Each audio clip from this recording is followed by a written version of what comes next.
Dožinkový festival v areáli Múzea Kultúrneho centra Južného Zemplína v Trebišove otvoril tohtoročné Dni mesta Trebišov.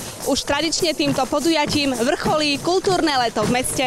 Podujatie začalo príchodom žencov, ktorí odovzdali svojej grófke dožinkový veniec.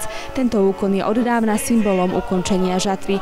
Na znak úcty a usilovnosti šikovným podaným urodzená pani za prácu ďakovala a hostila dobroty zo zemplínskej kuchyne, medzi ktorými nechýbali tokajské koláče, kukuričná kaša, šišky, domáci slivkový lekvar či tradičné hrubé lokše ochutnával každý návštevník.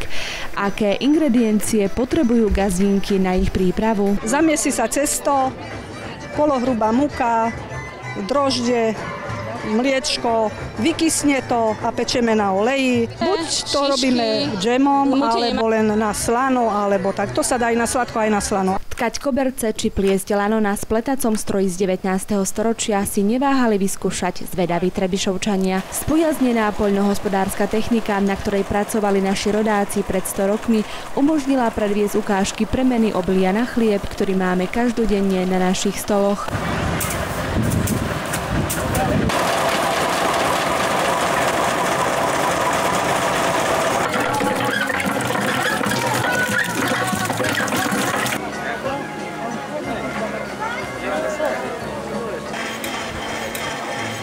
Ako sa kedysi na Zemplíne vyrábalo maslo, nám prezradila pani Kolesárová z folklórnej skupiny Čeľovčanka. Mlíko dáme do jednej fľaši.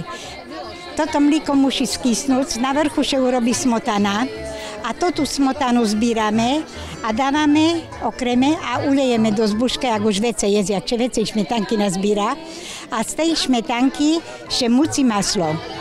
A toto masielko vecka dávame do studenej vody a tam še premije 2-3 krát. No a už dávame na tanier. O exkluzívnu jazdu na vynovenom historickom traktore s vlečkou, ktorý na túto príležitosť múzejníci vyňali zo stálej expozície, prejavili záujem mladší, ale i skôr narodení účastníci podujatia. Cieľom tohto podujatia Chlebom a vínom je prezentovať návštevníkom tradície. Má to práve taký edukačný a výchovný zmysel pre deti, pre žiakov, pretože mnohé z nich, väčšina z nich, tieto tradičné mláťačky, tradičné cepy alebo žarnovy ozaj vidia len v stálych expozíciách múzea. Takže i toto je také hviezdne pre nich, že práve dnes si to môžu aj vyskúšať. V bohatom kultúrno-spoločenskom programe sa predstavilo gitarové duo 51, Peter Moskáľ, ale aj tanečníci zo súboru Merlin, ktorí rozdávali pozitívnu energiu írskym stepom.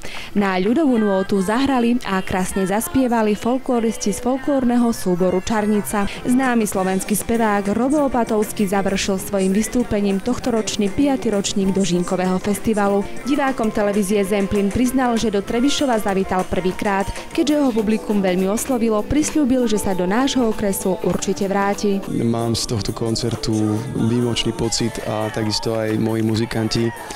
A neočakával som takú atmosféru a také ohlasy, takže som veľmi pozitívne prekvapený. Už nikdy tú chybu neurobím, že sa sem nevrátim, ale určite sem prídem v priebehu možno budúceho alebo niekoľkých rokov. Z Trebišova pre televíziu Zemplín Martina Kužmová.